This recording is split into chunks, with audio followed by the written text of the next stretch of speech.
अस्सलाम वालेकुम। कैसे हैं आप सब लोग? उम्मीद है आप सब खैरियत से होंगे। जी सूर्स किचन आज आपके लिए लेके आए बचे हुए सालन की बिरयानी की रेसिपी। अक्सर घर में कढ़ाई सालन कुछ बच जाता है, वो हम अपनी मेड को दे देते हैं या ऐसे ही फेंक देते हैं। उसे ज़ाया करने की ज़रूरत नहीं है, उससे हम बनाएंगे एक चटपटी मज़ेदार सी बिरयानी। तो चलें बिना देर किए स्टार्ट करते हैं इसको बनाने का प्रोसेस। हाफ कप जितना ऑयल लिया है जी, उसमें 3 मीडियम साइज़ के प्याज को बारीक स्लाइस करके डाल दिया है। प्याज को हम गोल्डन सा करके निकाल लेंगे। तो इसको मैं आधे को निकाल लूँगी। हाफ प्याज निकाल लीजिए और हाफ प्याज में मैंने आधा गिलास पानी डाला ताकि प्याज का कलर रुक जाए। अब इसमें खड़े मसाले डालेंगे। 2 बादियान के फूल, 5 से 6 साबुत काली मिर्चें, 3 लौंग, 1 दालचीनी की स्टिक, 3 छोटी इलायची, 2 बड़ी इलायची, एक तेज पत्ता डाल देंगे, 1 टेबल स्पून लहसुन का पेस्ट, 1 टेबल स्पून अदरक का पेस्ट। अदरक लहसुन का कच्चापन ख़त्म करेंगे थोड़ा। अब इसमें हम डाल देंगे जी ये बचा हुआ सालन। सालन बच गया था जी, कढ़ाई बनाई थी वो बच गई थी, ये डाल देंगे।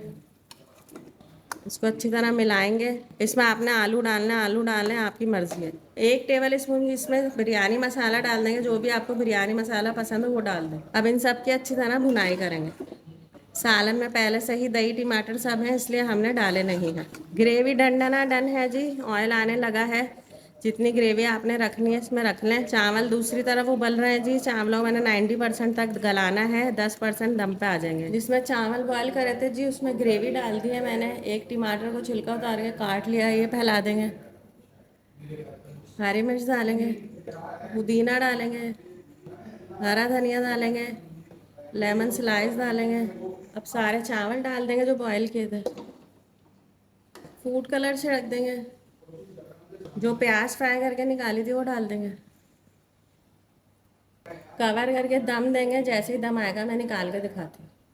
अल्हम्दुलिल्लाह जी, बचे हुए सालन की चटपटी मज़ेदार सी बिरयानी रेडी है। इंशाल्लाह अच्छी बनेगी। सूर्स किचन की रेसिपीज़ आपको अच्छी लगती हैं तो अपना फीडबैक कमेंट में ज़रूर दीजिएगा। चैनल को सब्सक्राइब करें, वीडियोस को लाइक करें, बेल आइकन को प्रेस करें ताकि हर नई वीडियो आप तक पहुंचती रहे। चलें जी, अगले संडे फिर मिलते हैं शाम 6 बजे। जब तक के लिए अल्लाह हाफिज़।